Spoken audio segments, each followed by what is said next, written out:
Hello. I said in my first video that I'll probably record the second video in the same day, which is what I'm doing.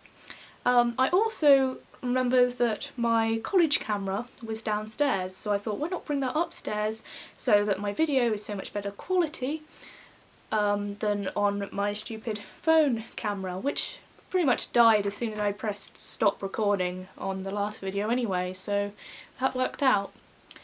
What I'm going to be talking about today is one of the LGBTQ things. LGBTQ+. Sorry, plus people, I forgot you. First one I'm going to be talking about is gender. Now, gender is very complex. A lot of people get your sex and your gender muddled up. Your sex is your biological sex, which is what's in your trousers or in your shirt, really. And your gender identity is up here. Now, if you are cisgender, that means you are binary and you identify as the sex you were born as. So if you are male and identify as male, you are cis male. If you are female and identify as female, you are cis female. And that's fairly simple. Majority of the people are cis male and female and are binary. But then it gets confusing. Okay, next one, transgender, where you do not identify as the gender of the sex you were born as, if you follow. For example, you may have been born biologically a male, but you identify as female. You are transgender M to F. And as the other way around, if you were born biologically female but identify as male, you are born F to M. That's fairly simple. Most people know about transgender people, and most people know how to address them with pronouns like he, she, that's fine. And then it gets really complicated. Like Tumblr complicated. Special snowflake complicated. Now, I hate the term special snowflakes because you can't choose your gender identity. Yes, sometimes, not all the time, like sometimes people do pose as a special snowflake to get attention.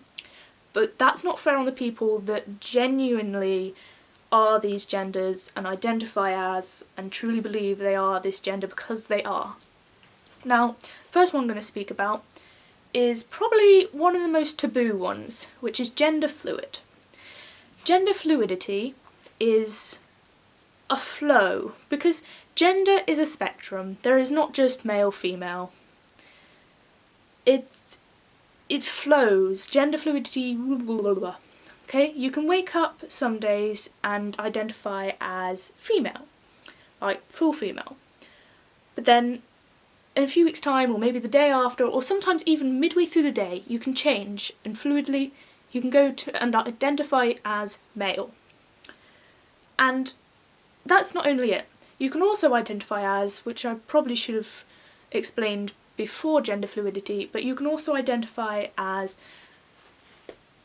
agender, which is not identifying as any gender. You don't fit into any of the gender roles, or you're not any gender, you're just you.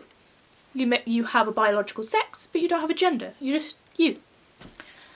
And you can switch on your gender fluidity to that. Or you can be bigender, which is you are both male and female at the same time. That's complex. So gender fluidity, you sort of flow. It doesn't have to be one day male, one day female, one day whatever. It can be every few months you might change, or a few weeks, or something like that.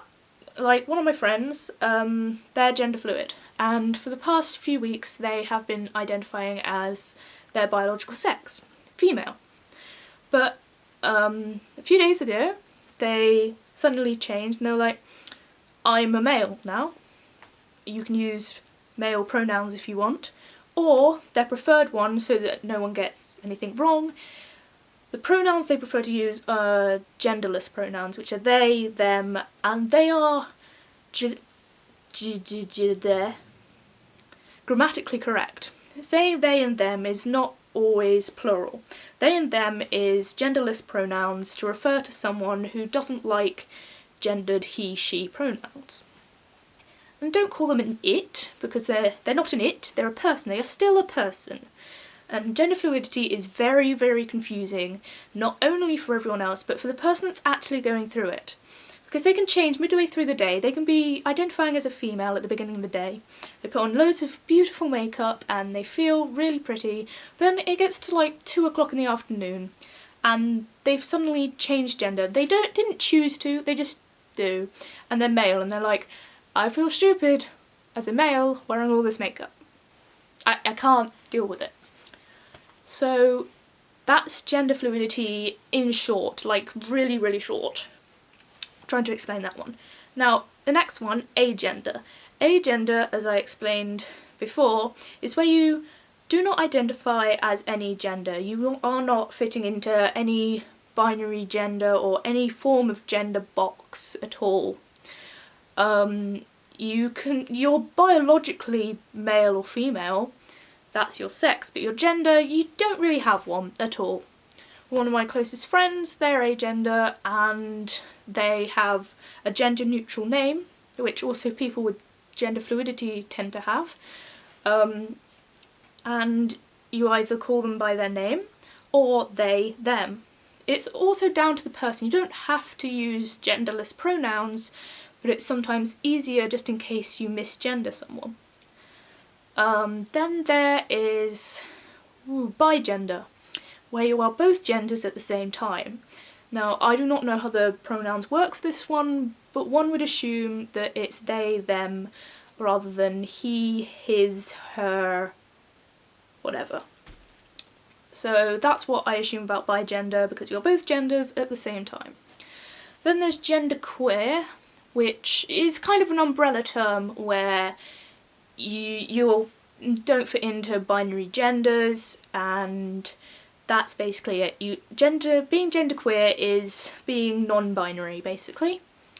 There are so many more genders, and I don't fully understand them myself, because gender is a spectrum, not an either-or. So, look, just a few notes to take away from this. If you misgender someone accidentally, whatever you do, don't go, oh my god, I'm so sorry, that was my biggest mistake, oh my gosh, I shouldn't have done that. Just go, just apologise and correct yourself. Or correct yourself, then apologise. People don't like big fusses because they makes them feel awkward a lot of the time. So that's pronouns. Names, a lot of people have gender neutral names if they are genderqueer. For example, there's Taylor, or Tyler, or Alex, or... I've forgotten all the gender neutral names now. Brody. So names that can be like either gender, any gender, no gender. That's it, really. Whatever you do, don't be an idiot, put it politely, and don't purposefully misgender someone. Don't purposefully be, like, rude to them. They didn't choose to be that gender, or they don't choose to be genderqueer, basically. You're just born that way and it's not a choice. So, bye. Victoria out.